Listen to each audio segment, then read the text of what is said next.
welcome everyone. Thank you for joining us for our webinar today, part of Pearson's Memorable Teaching Moments webinar series. And if you don't know me, my name's Richard Townrow. I'm one of the Pearson editors or product managers, commissioning textbooks and resources for a higher education audience. And I'm very excited to be facilitating this presentation, really, that Adam Thompson is going to be bringing us. He is a teaching fellow in economics and a program director for the BSc in economics and management at Aston University in Birmingham in the UK. Today's session is titled Reshaping Mathematics Education for Economics and Business Students. And yeah, we're really keen to hear from Adam. He's going to be sharing some problems and also some strategies for engaging students with mathematics that they need for their courses. There's a couple of pieces of housekeeping I want to say at this point. Just to prevent background noise, everyone should be on mute, and we've done that for you. But at the end, you will be able to come off mute to ask a question. And if you want to come off mute, please use the reactions button to raise your hand, and then we'll know that you have a question. And some people have also pre-submitted questions, so thank you to those who've done that. And also at any point in the presentation, please add your comments and questions into the chat, and we'll be monitoring the chat and hopefully picking up those questions too. But yes, I can see a number of other people have joined us, which is great. Welcome. The other thing to mention is you will get a recording of the webinar sent to you, and you'll also have some slides, the slides that Adam is using. And we'll send you those by email after the webinar. We'll also be in touch, asking you generally if there's any resources you would like for your teaching, anything we can help you with at Pearson. And we do have a short message before I hand over to Adam from Ian Jacques. Ian Jacques is an author at Pearson. He's the author of Mathematics for Economics and Business, which is now in its 10th edition. So I'm going to load up that video. Right, I will press play on this short message from Ian Jacques. Ian Jacques, his face won't appear, but you will hear him on audio. I can confirm this is really him. It's not artificial intelligence, because I've spoken to him on calls before. So this is really him telling you a little bit about his title before we get into the main parts of today's session. Hello and welcome. My name is Ian Jacques. I am delighted to be able to talk to you about the 10th edition of my book, Mathematics for Economics and Business. As you will discover, it is more than just a student textbook. It's a guide to delivering a successful course. The very first edition was written over 30 years ago. At that time, all books on the market seemed to be written by academics for academics, making it impossible to recommend these books to students who were struggling. My textbook was specifically written in a style and language that students themselves could understand. I guess this has always been the book's main strength, which is why it has been so successful. Many students arrive at university claiming that they don't like maths and are no good at it. This lack of confidence is often a major stumbling block. However, I believe in the power of active rather than passive learning. The material in each chapter is driven by a large number of worked examples and end-of-section exercises, with answers provided for self-checking. These help to overcome students' misconceptions about the subject and boost their confidence. There are also multiple choice questions and examination-style problems at the end of every chapter, again with the answers provided. Of course, some first-year undergraduates have studied both maths and economics at school. To cater for these students, the book contains alternative starred exercises designed to stretch and challenge the more able. Also, most of the material in the book links mathematics and economics together, which is something that none of the students have done before. This includes some interesting business case studies, which connect mathematical concepts to the real world. One thing that has changed in recent years is the lecturer's workload, which has certainly not gone down. The extra resources provided by the publisher help to mitigate this as far as it is possible. Fully worked solutions are provided to lecturers so that they don't have to do the questions themselves. Also, the lecturer's only material includes 200 unseen problems which can be used for formal assessments. These are not just rehashed versions of questions in the book, but are genuinely new and test understanding.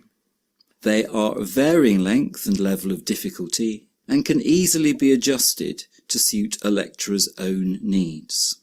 Pearson also provides an online package of questions called My Lab Math, linked directly to every section of my book. The numerical parameters change each time they are accessed, so that no two students get the same question, and their marks can be sent directly to their course supervisor.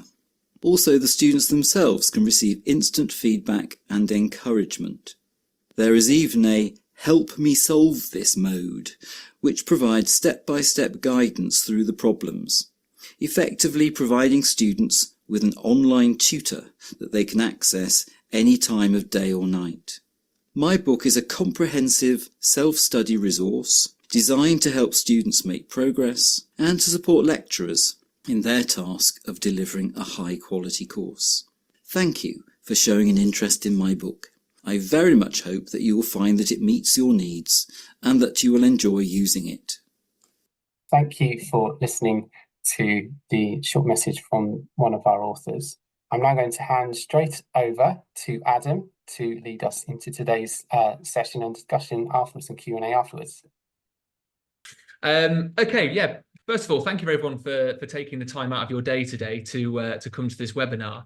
And also thank you to Richard and Babby for inviting me to speak today. It's a bit of an honour. What I'm going to be talking to you about today, as the blurb sort of summarised, is reshaping mathematics education and looking at insights for teaching undergraduate economics students mathematics post-pandemic.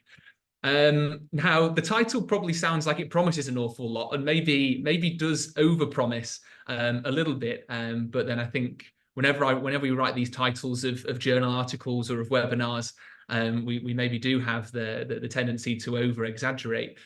But what I'm really hoping from today is to kind of just stoke the conversation surrounding what are the tendencies of our students currently, and what can we do when it comes to teaching mathematics to try and sort of negotiate or negate those problems, so that mathematics appears somewhat more kind of approachable for students. So I'm hoping sort of to provide you, like Richard said at the start, with some of the problems that we're currently facing as facilitators of learning when it comes to mathematical education, but also some sort of takeaway strategies that you can maybe think about and implement to try and kind of help with these situations.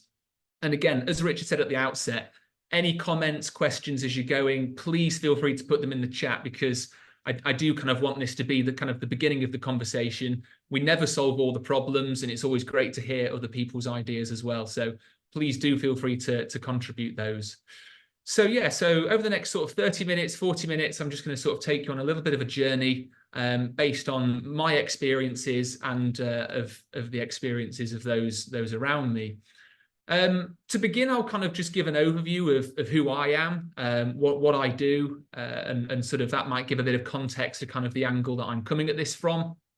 I'll talk about some of the kind of traditional challenges we have of teaching mathematics.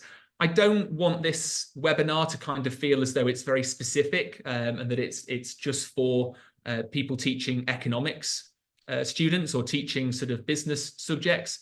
The teaching of mathematics has its own unique kind of challenges, which to me makes it really interesting. Some people don't like those challenges, but I've sort of over the past few years decided that they're going to be something that I try and take on. I'll sort of have a little bit of an overview of sort of students post-pandemic. This will be more of kind of my experience of how students have changed kind of in the past 3 to 4 years, whether or not this is a sustained change or whether it's kind of temporary. I guess that's only for time to tell. It'd be very interesting to hear your thoughts on this if you teach students directly, or if you, whatever your sort of capacity is in terms of learning, whether you sort of agree with it or whether you disagree. Again, absolutely, I'm not an expert in sort of behavior of students post-pandemic, so please do add to that conversation if you feel like you want to. Then I'm going to have a little look at a model of teaching mathematics. I always think it's nice whenever we talk about this kind of conversation to have a reference point to sort of fall back on to say, well, what does sort of effective mathematical learning look like? And how do these problems kind of augment themselves within that model? So how does it fit? How is it changing how students are learning over time? And what do we need to be sort of cognizant of as we move forward and try to tackle these problems? And then I'm going to move into talking about some potential solutions. Now, like I said at the start, these are not kind of going to solve all of the problems. I mean, I wish I could solve all the problems. I would be a multimillionaire if I could. But these are just some kind of takeaway things that I've been trialing or plan to trial that hopefully will, mitigate some of these issues that we have with teaching mathematics and these issues that maybe have either been created or made worse by the pandemic. And obviously we'll finish with a little bit of a Q&A. So who am I? Where have I come from? What do I do? So as Richard introduced me, I'm a teaching fellow in economics at Aston University, and I've been here now for 4 years. But prior to that, I taught in another institution for I think it was 9 years in total. So sort of been in higher education around sort of 13 years. And teaching mathematics for economics, which is a specific module. And this is tailored towards students of very mixed abilities. So we've got students coming to us that have done some A-level maths. So that's kind of like additional maths. It's completely optional for those students. They don't have to do it at college level. And we've got students that have just done GCSE maths as well. So even before the students come to us, we've kind of got this sort of bimodal distribution of students in terms of their abilities, if you want to sort of categorize them into one of those two, which again makes it very interesting from my perspective, because you're trying to teach the different levels of ability. And I've been teaching this module for 3 years now, and it has always been a little bit of a problem module in the sense that students either don't really like it, because it's got that mathematical term in the name, and people have these preconceived ideas of what their mathematical ability is. They may have had a negative experience sometime in the past, which we'll talk a bit more about as we go through. But I just always think about mathematics as a subject as one that's a little bit scarred, in the sense that it has this reputation of being a bit of a bad boy, and no one really sort of wants to approach it, when really it should be one of those subjects that's quite fun and sort of unlocks a lot of other subjects for students to study. So this is sort of why I've sort of latched onto this as a topic and sort of really want to explore it in a bit more detail. And again, there's kind of a bit of a historical element to this as well, personal attachment. I had some personal struggles with mathematics when I was younger. I was really good, or sort of got a good grade at GCSE level. Went to study at A level and just didn't connect with the subject at all. It just completely sort of went by me. I was trying to put effort in to kind of get there with it, but it eluded me. And it sort of scared me a little bit. And then I sort of went to university and wanted to study economics. And at that point, it was kind of being highlighted to me by numerous institutions in the UK that A-level maths is really key for studying economics, and economics might not be for you if you've not done A-level. Which obviously engendered that anxiety that sometimes is associated with maths. And fortunately, I fell into an institution where it wasn't so much of a problem, and it was made apparent to me that I could sort of catch up, so to speak, and still do economics as a subject. But still, that kind of scar from A-level kind of followed me around a little bit for a few years. So this is sort of one of the reasons as to why this issue is quite close to me.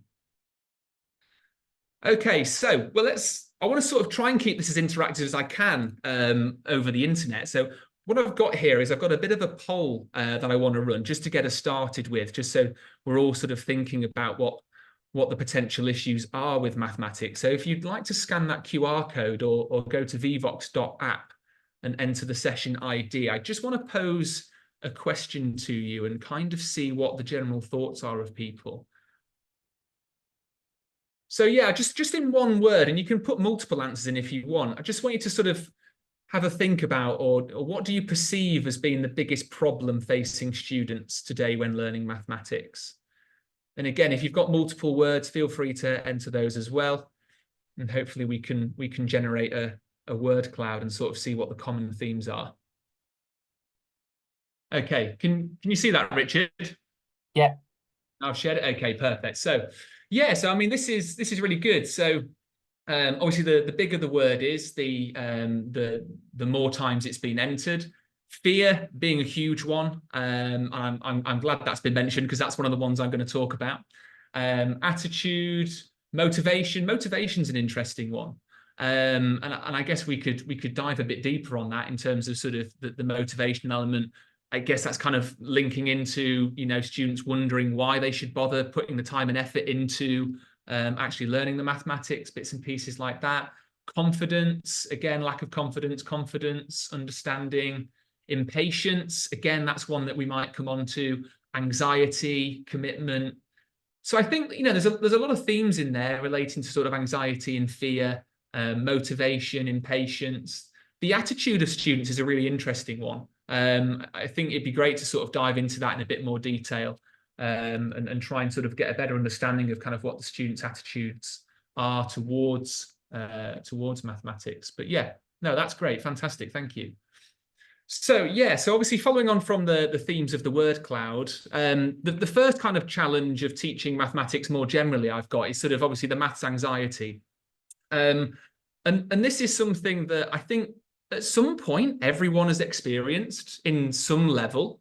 Obviously there are different levels when it comes to maths anxiety. At its very sort of base level, it's kind of one of those that might put people off from attempting a question for a few moments before sort of diving into it. And at its very worst, it can be crippling to the extent where people won't have a go at challenges. They'll completely avoid the subject. They might not even attend the module if they have one on it because of fear of what it might kind of create. And I think it's huge. I think it's sort of one of the biggest things that we have to try and overcome. And an anecdote I have that sort of relates to this is I had a student a couple of years ago who didn't attempt a coursework test that I'd set. Not because they sort of missed the deadline, because I noticed this student had missed it, and I thought that's very strange because they're very sort of studious. They would attend every week, very on the ball, and I thought that's strange. How come you've missed this test? And I asked her, and she was very honest with me, and she said it wasn't that I didn't know when the deadline was. It was just a topic that I didn't really understand, and by not attempting the test or attempting the questions, I couldn't get them wrong. She was avoiding the test because she didn't want to go through the realization that it was a topic she didn't understand. She was sort of scared of getting a low test result on that test. Now, this test, technically speaking, didn't even bear any credit. So there was sort of, it wasn't going to affect her score for the module in any way, shape or form.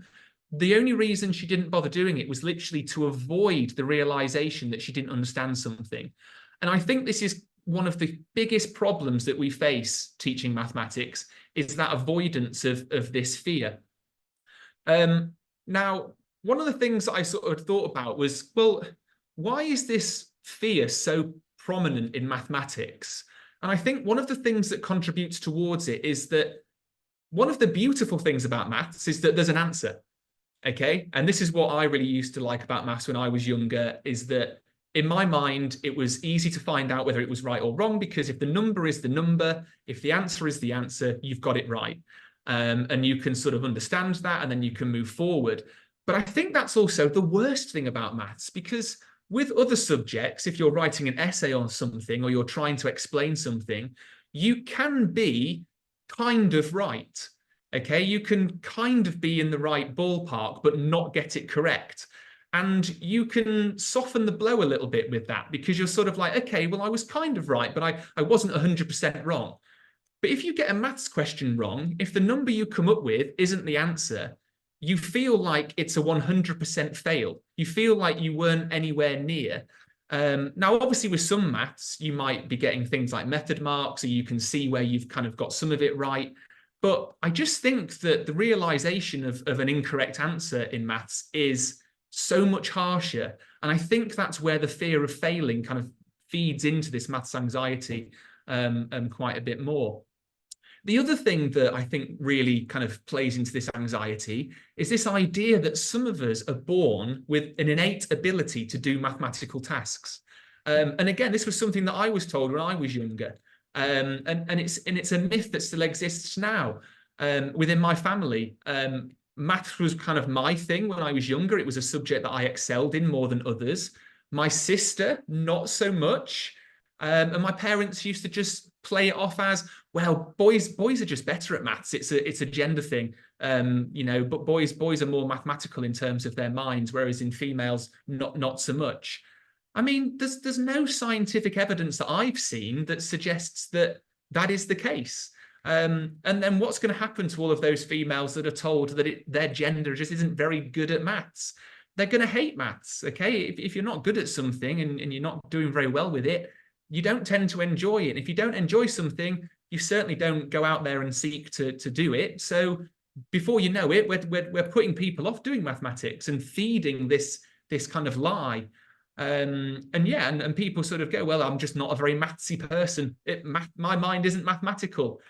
It's not necessarily the case. It's just a case of that, you know, you maybe haven't been exposed to enough maths, but you can always go to that as an excuse further down the line. I see it with my students. They sort of just say, oh, it's okay. I'm just not that mathsy, so that's why I don't get it right. It's such an easy sort of, I don't know, in a way, a cop-out when you're doing maths exercises, to sort of have a look at it. I don't really know where to go with this. And then your mind goes, oh, remember, you're not particularly mathsy. And so you go, oh, okay, well, then I won't try with the problem. I won't play with it and try and solve it because I'm not very mathsy. So I think there's a little bit of a misnomer that we need to kind of sort of try and squash a little bit more with these sorts of things. And don't get me wrong, I mean, I was still bought into this gender difference thing and the maths gene thing way up until I was in university. I still thought it was a genuine thing, because that's just what I've been told from an early age. So yeah. And then I think this fear and anxiety gets us into this vicious circle. It's kind of, you know, you get put off from trying it, you never get any better. So that it becomes a realized experience that you're not good at maths, because, you know, if you've not been practicing something, you can't expect to get any better at it. So if you don't do it and do the experiences, you don't improve. And if you don't improve, that then sort of feeds itself. You then do badly in a maths test and you go, I was right, wasn't I? I was right all along. I'm not very mathsy. So it's a horrible kind of cycle that we're in. And I think we need to do a lot more work to kind of change perceptions and change the way people think about maths. Another thing that sort of feeds into the economic side of things is A-level maths is a prerequisite in the UK for undergraduate economics courses. And again, that feeds the anxiety of those that haven't done it. I've got students coming to me in week one and they're already worried before they've seen the syllabus that they're behind, because we've got students that have done A-level maths. So you kind of feel as if the race has started, but you haven't left the starting gate yet. You're still sort of stuck behind and you're going to be chasing to catch up. Imagine if you've got that mindset, but you also think that you're not very good at maths. It's going to be a lot of hurdles for you to try and get over during that race as you move through university. So yeah, I think the anxiety is a really big one. Another one, which I think is really important, is sort of this memorization idea. And I think, again, this comes from earlier in life. I think, I know it's certainly the case in the UK, and I'd be interested to see in the chat if it's the same in other countries. But in the UK, there's definitely sort of this culture of memorization at a younger age to just get students and pupils to pass the questions. It's not a case of understanding what the mathematics is doing.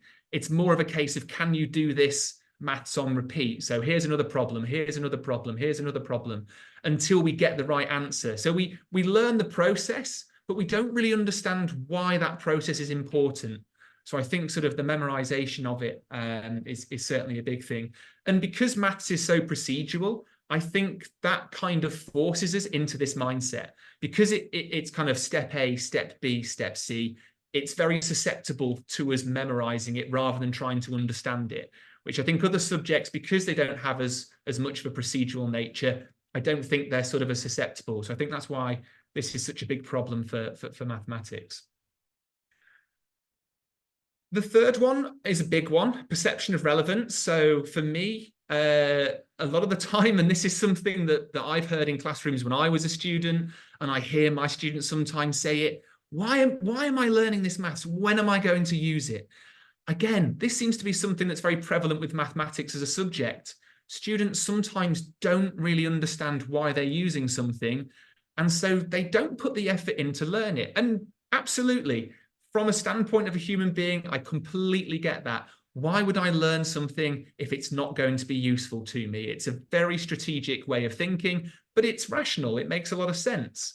So I think it's really important that we make it known to students why they're learning what they're learning. Why is it going to be important?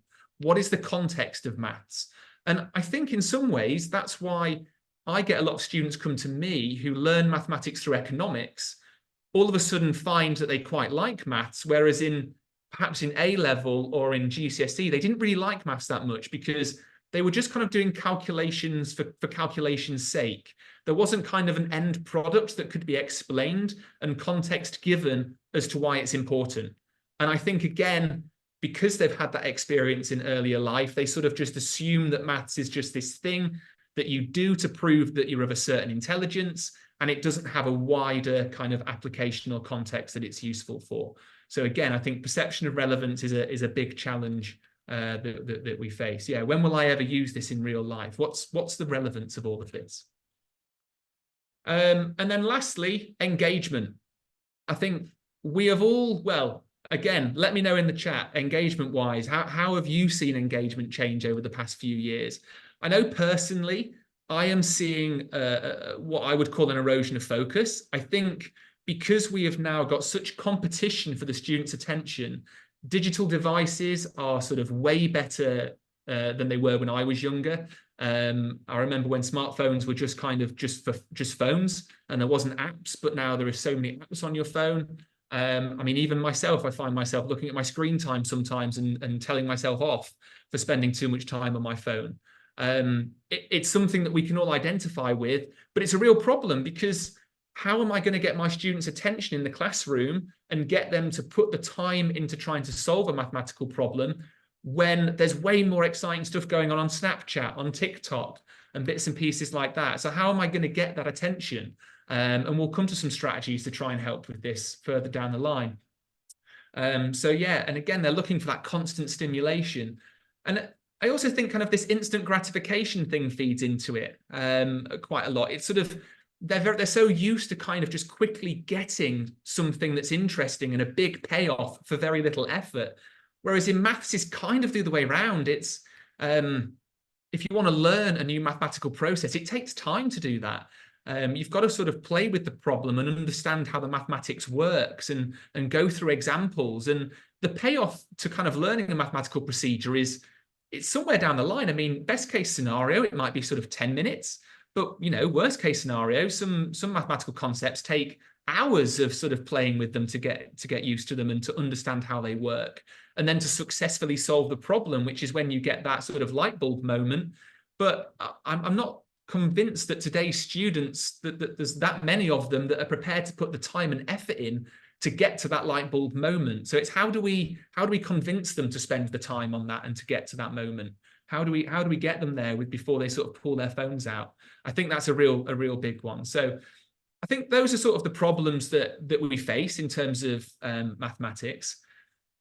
How have the students changed then, sort of post-pandemic? And as I said at the outset, this is coming kind of very much from my own personal experience and lived experiences. I've done a little bit of research and found some statistics. So here, It's sort of saying, 74% of students reported that COVID-19 has had a negative impact on their mental health and well-being at university. And I can see the evidence in that. I definitely have seen an increase in mental health issues with students. I don't know what the cause is. I don't know whether it was that period of social isolation that sort of led to that. And again, this will vary from country to country. So again, please put it in the chat if you've had any experiences of this, or you think it's different wherever you are. I'd be very interested to see, based on kind of different governments putting in different regulations at the time. But yeah, I'm definitely seeing a bit of fallout from that. Increased fatigue amongst students to proactively engage with enrichment activities.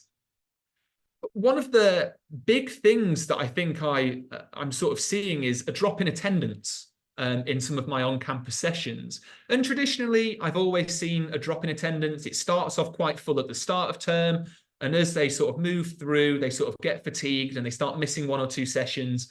And by the end of the year, you've kind of got maybe sort of 60% of the classroom still in there and 40% have kind of faded off a little bit. And you kind of expect that sometimes, it's university life is difficult. It's their first time away from home. It's a lot, and the pace of learning is a lot quicker. And so I do expect a little bit of that, but I have seen it increase. I've seen the drop off happen a lot quicker, and the numbers dropping off are a lot bigger. And I spoke to some colleagues about this, and a colleague sort of said to me, he said, well, that's the university lifestyle getting them, isn't it? They're out partying, they're out doing all these extracurricular activities, and they're just prioritizing those over study. But then I speak to the students, and I don't think that's it. Obviously, there'll be some students that are doing that, but I'm hearing more and more from students that in their spare time, they're not really doing anything. They're kind of sort of socially away from the university. They're not engaged in societies as much as they used to be. They're not sort of forming groups in their accommodations like they used to, and creating new friendship groups. So I think there's a lot of students out there that are very sort of isolated.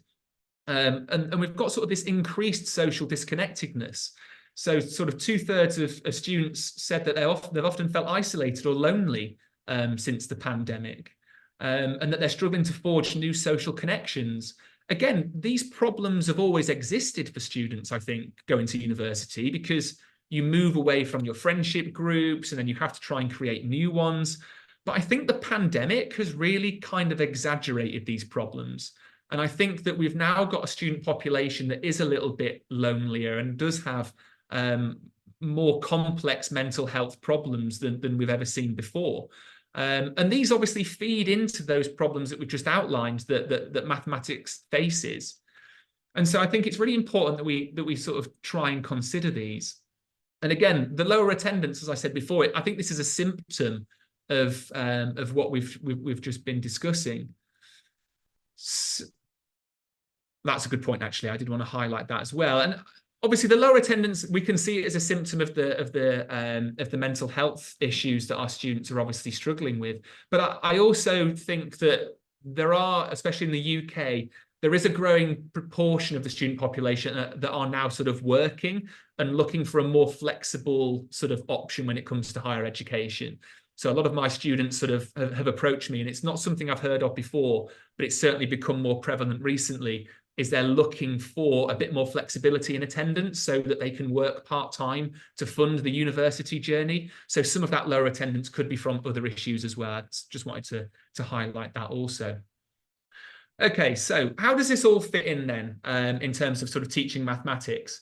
And what I've got here is a mathematical proficiency framework by Kilpatrick. Now, there are tons of models out there, don't get me wrong, that sort of talk about mathematical learning processes and stuff like that.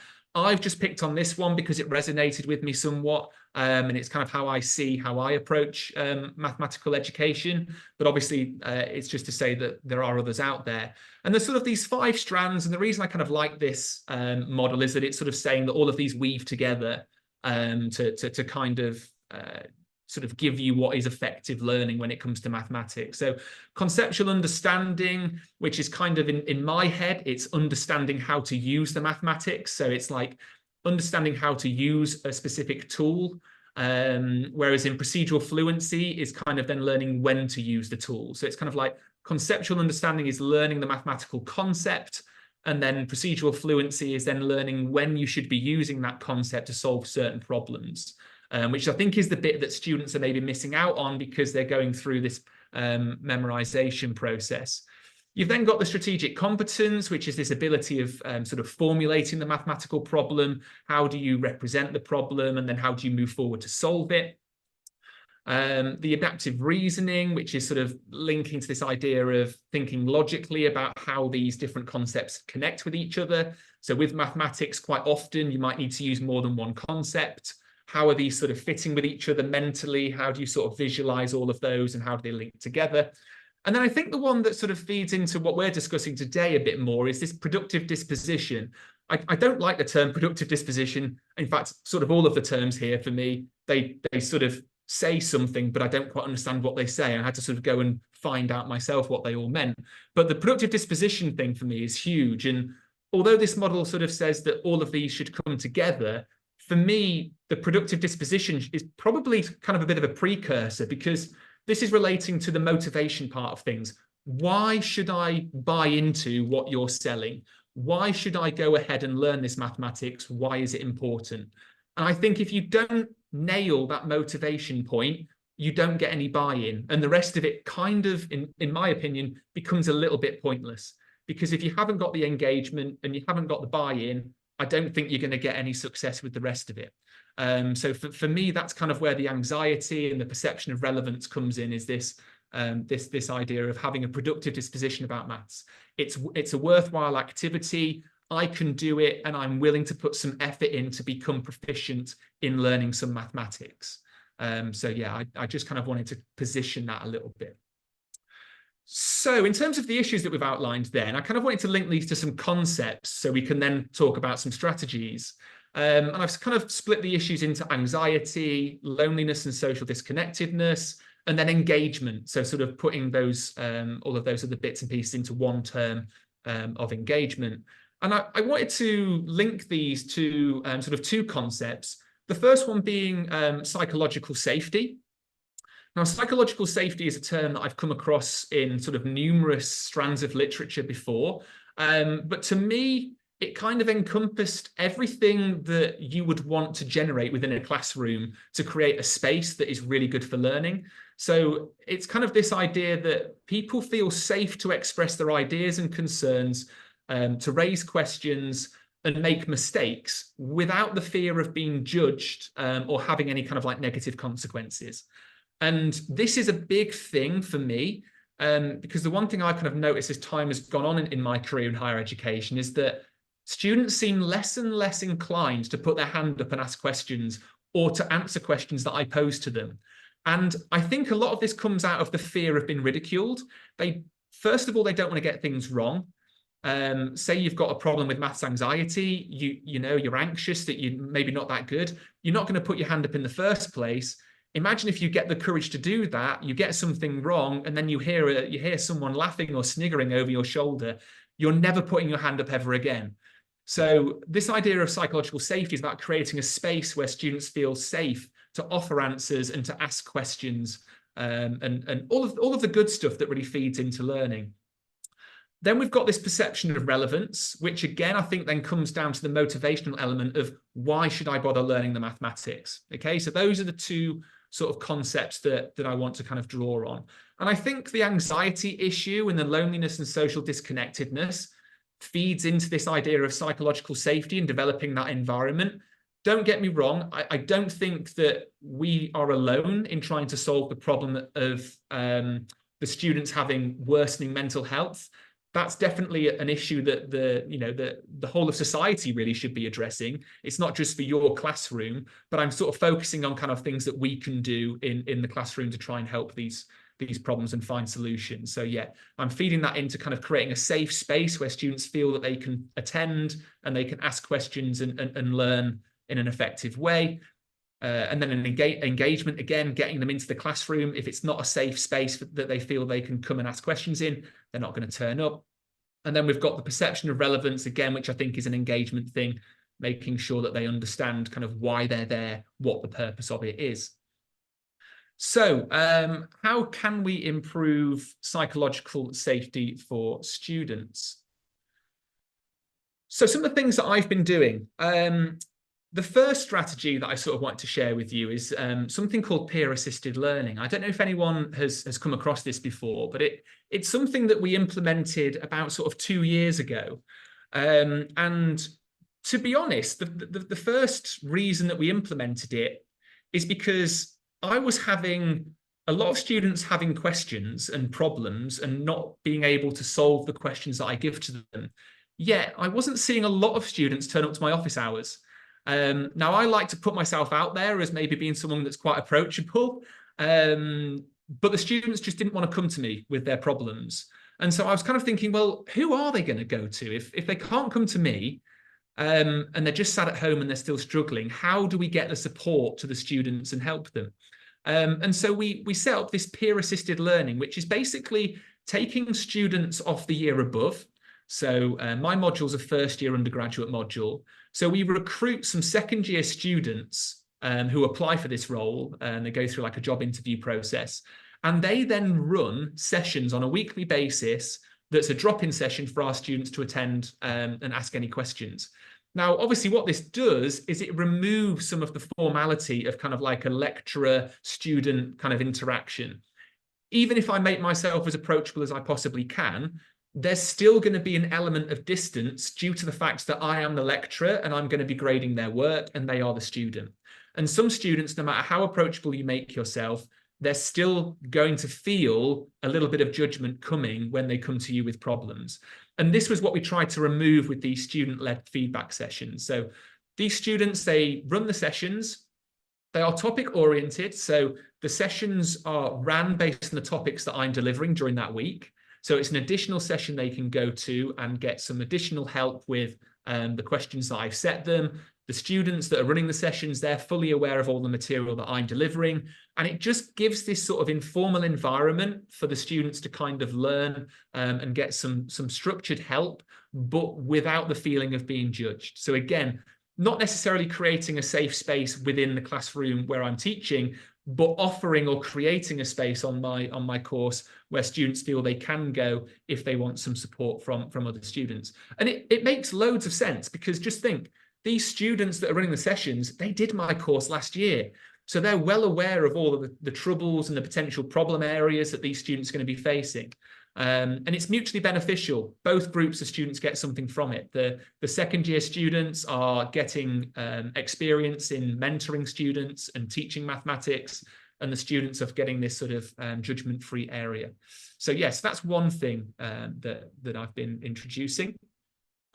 Another one is module alignment. So a lot of courses will take what we call a course-based approach, which is obviously individual modules, being aware of what material is being delivered on different modules, so that the whole course kind of has a feel that we're all learning the subject of economics, and this fits in with that and X, Y, and Z.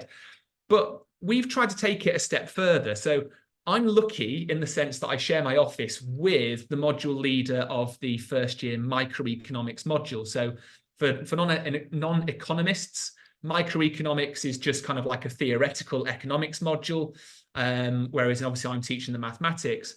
And what we've done is try to take that to the next level, and literally structuring our modules so they run next to each other. So whenever I'm doing a certain mathematical topic, my John, who is my colleague, he is teaching the economics concept that matches up with that. And what's really good about this is that I can refer to what he's doing and say, well, based on what you did with John on Monday, this is how the mathematics can help you solve that kind of problem. So it's making them realize that the mathematics is not just there for the sake of mathematics. They're seeing how it fits in with the theoretical stuff that they're learning on another module. And we make a real point of sort of explicitly talking about kind of what each other is doing, okay? Making it clear to the student that this is being coordinated on a week-by-week basis. So things like, the budget constraints that you've looked at with John, these are examples of linear functions. And then I go through and talk to them about how we can use linear functions, and we can sort of move them about, what the different elements of a linear functions are, et cetera, et cetera. And again, this is something that we found students have really liked this year, is sort of creating that close connectedness between the two modules. And I think this increased salience of why the mathematics is important, that perception of relevance, has really helped increase the engagement of my module. I think I've sort of held on to students a lot longer, whereas in the past I might have lost them a little bit. Another one is sort of creating relatable examples. Every year, I tell my students that the Lagrange multiplier method is so important and so essential for their studies next year, aka the second year of the economics course. And yet I still get no buy-in from them. I can stand there and tell them till I'm blue in the face, this is important, you need to learn this. They don't do it. Okay, so I was thinking, well, hang on a minute, how do I get a bit more buy-in from these students? And this would be a typical kind of question that I would ask them. Okay, I would give them a company example, saying a firm's production function is given by this function. Capital is this, labor is that. The firm has £50 to spend on capital and labor. Use the Lagrange method to maximize output subject to this constraint. And again, you know, from someone who's maybe understood businesses or seen them operate, this would be interesting. But students haven't seen businesses operate. And although I'm aligning this with what John's doing in the other module, it still might not be massively interesting to them. So how do we get a bit more buy-in from them? So I was thinking, well, hang on a minute. We all face constraints on a daily basis, okay? So let's maybe just mix this question up a little bit and say, well, hang on a minute. You and your friends are maybe deciding to have a movie night, okay? You stood in the shop deciding what to buy. Let's say the two goods are popcorn and chocolate, okay? Because let's face it, well, I certainly have. I've stood in the shop for far too long deciding what chocolate to buy or what snack to buy for a movie night, and students can sort of identify with that. You can give them a utility function, okay? So a function just like we had in the last slide. And you can give them a constraint and say, look, you've got £10 to spend on these snacks for the movie night. Popcorn costs £1 a pack, chocolate costs £2 per pack. How much of each of these should you buy to maximize your utility? Okay, again, you start to get a bit more buy-in from them. It's something that they can relate to. It's a constraint that they have and they can realize, and it's a decision that they've come up with in the past. And again, if you want, you can take it one step further. So this is something that I took from the previous webinar from this series, which was titled Energy as Pedagogy. And you can bring in props. So you could take in there with you some chocolate and some popcorn, and you can sort of use this and grab their attention. And all of a sudden it's like, well, hang on a minute, why has he got popcorn out? Why has he got some chocolate? What's he doing with that? And you've got their attention, and then you can go through the problem and try and solve it with them. Something that I like to do is I would bring this problem up at the start of the session and get them interested with some props potentially, and then go through the process of what is the Lagrange multiplier? What does it do? And then once you've gone through it, return to the example at the end and solve it as a group.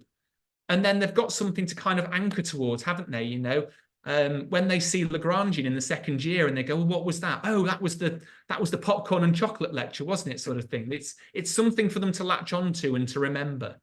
And it's also a great excuse for you to get some snacks in, should you need an excuse for some chocolate in the evening.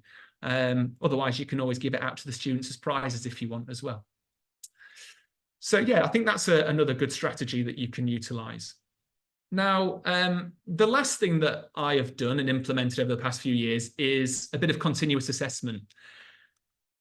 This one can be a little bit controversial because it can be seen as a little bit stick rather than carrot. So a lot of the things that I've spoken about so far are kind of very sort of incentives, you know, kind of trying to get them involved, dangling the carrot, getting them to come to you. Continuous assessment is a little bit more stick, okay, because you're forcing them to engage. You're saying, you have got assessments at these points in the term. You have got to engage with the course material. Otherwise, these assessments aren't going to go very well. And I guess I do kind of have internally a bit of conflict with this because, again, you know, I sort of think, is it fair to be giving them assessments very early on? How is that going to feed anxiety? Is that going to scare them off very early on and me lose them before I've even had a chance to grab them? So yeah, but I think the way that I've implemented it is, or what kind of helps in terms of making continuous assessment successful, is attaching a relatively small weight to it. So keeping it a relatively small amount of the module. So I give them 6 tests throughout the semester every other week, and it calculates as 25% of the module mark. So The final assessment is the biggest assessment still by a large proportion. And even further than that, there is room for them to make mistakes, okay? There is the score for the coursework, which is the continuous assessment, is the best 4 from 6. So students can mess up 2 of those tests and it won't have any impact on their overall coursework score. Even if a 3rd test doesn't go so well, because it's the average of the best 4 tests, that is then mitigated further because it's an average rather than just taking the overall score. So I think it's a really good way of sort of getting them to engage. And the way that kind of we've implemented this is through the Pearson MyLab software that Ian was talking about in the very first video. And I can't speak highly enough of it. I've just got some screenshots here of showing you kind of what it looks like. As you can see, this is a screenshot from a quiz. So as well as giving them tests on the MyLab, I also give them quizzes to prepare them. So they've got lots of questions to be having a go at home. And again, trying to encourage that engagement a little bit. And what's really good about these is that you've got sort of worked examples you can look at. So if they're really struggling with it, they can click view an example.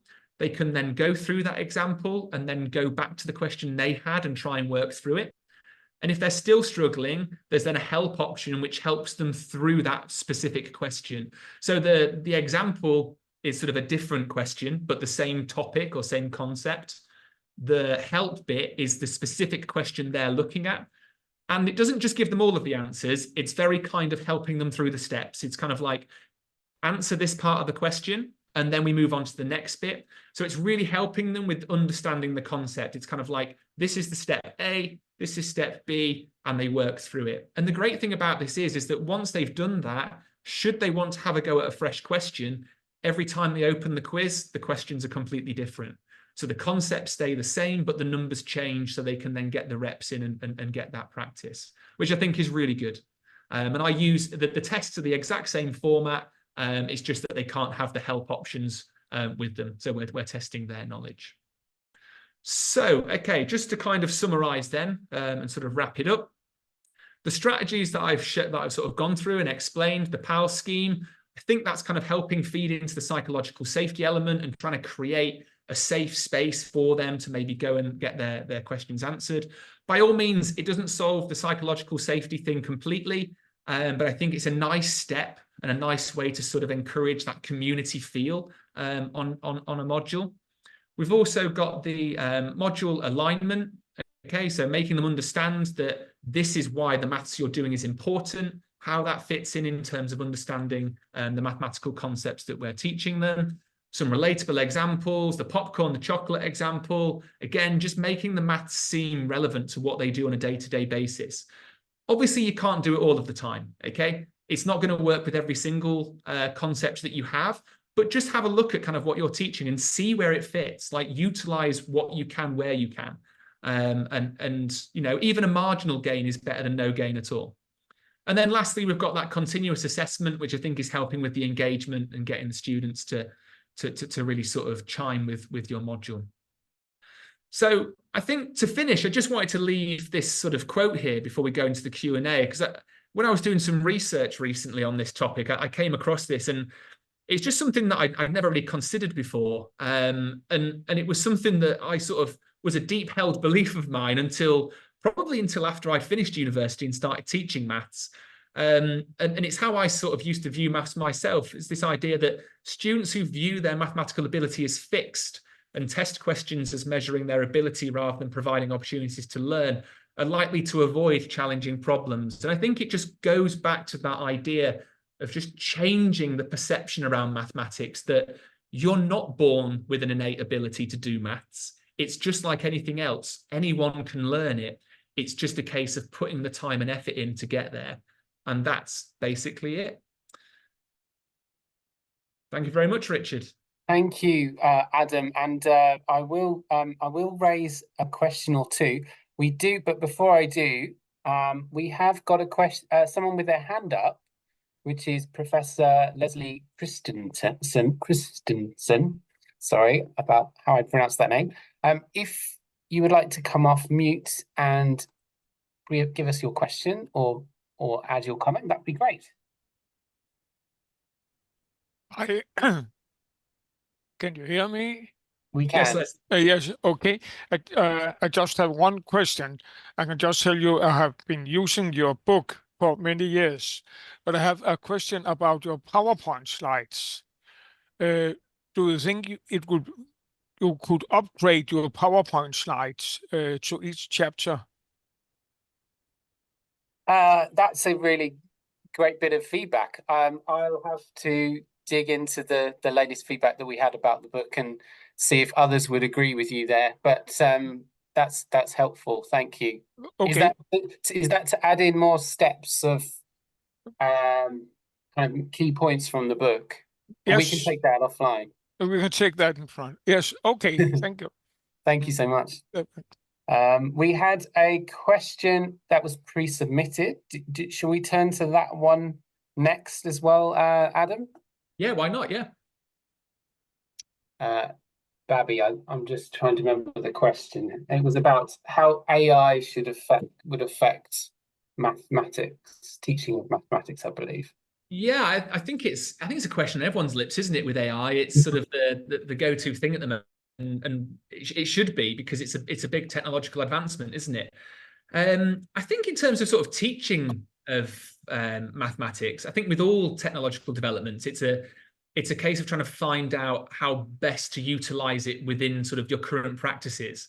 I think we've all had a play with AI, and sometimes it sort of spits out things that aren't always 100% correct. So I think we've always got a responsibility to sort of moderate that. But I think I've used it for sort of, generating questions and helping with that, and sort of generating materials. I don't know what sort of role it's going to play sort of in the learning journey. I don't know whether it will ever get to the stage where students can put kind of where they've got to with solving something, and then it being able to sort of tell them what the next step is. Because for me, when sort of teaching mathematical concepts, that seems to always be that's what we're doing as facilitators, is to try and understand where the stumbling block is for the student, help them over it, and then see how much further they can get before they hit the next one. So I don't know whether AI will get to the point where it can do that sort of stuff, maybe. But yeah, for now, I think it's useful for resource generation in terms of creating questions. But I don't know. Maybe people in the chat have got some ideas of how they're using it. Yes, if you have something you want to say in the chat about AI, that would be really interesting too. And Pearson is certainly not the only company, but Pearson are looking at how we can use AI, particularly sort of if a student has got a problem wrong, and then can we have something that pops up to say, let me take you through the steps of what you've been working on, but doesn't give them the answer, but gives them something that intelligently helps them. That could be quite interesting if that is able to go ahead. Something we're exploring and is starting to be tested in a beta phase for certain science titles at the moment. Well, thank you so much, Adam. I'm not sure we had a lot more in terms of questions. We did have. Yeah, I see Duncan's got one in the chat that sort of caught my eye just scrolling through. Which it's an interesting question. Yeah, I mean, I don't think realistically sort of students are going to stand in the supermarket and perform sort of the mathematical calculation of sort of what is the optimal bundle of goods for them. But I mean, I think it sort of the concept relates to something that we do on a daily basis, don't we? I mean, we all have constraints in terms of sort of financial constraints, and when you're deciding whether it's what you're going to have for dinner, or maybe you're buying some snacks for a Netflix night, you are making that decision sort of unconsciously, or maybe even consciously sometimes, kind of, what can I afford, and what would be the best combination of goods to buy. So I think we all go through sort of a constrained optimization process. It might not be as sort of, laid out in front of us as doing a mathematical problem, but at least it sort of might get some buy-in from the students in terms of, highlighting that they do this process, and therefore it's something that they should show a little bit more interest in. But yeah, it's a valid point.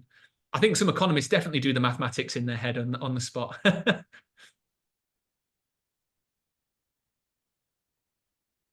Christina had some interesting examples. Did you want to come off mute and say a little bit about them? Hello, everyone. Can you hear me? We can. Yeah. So greetings from Lithuania.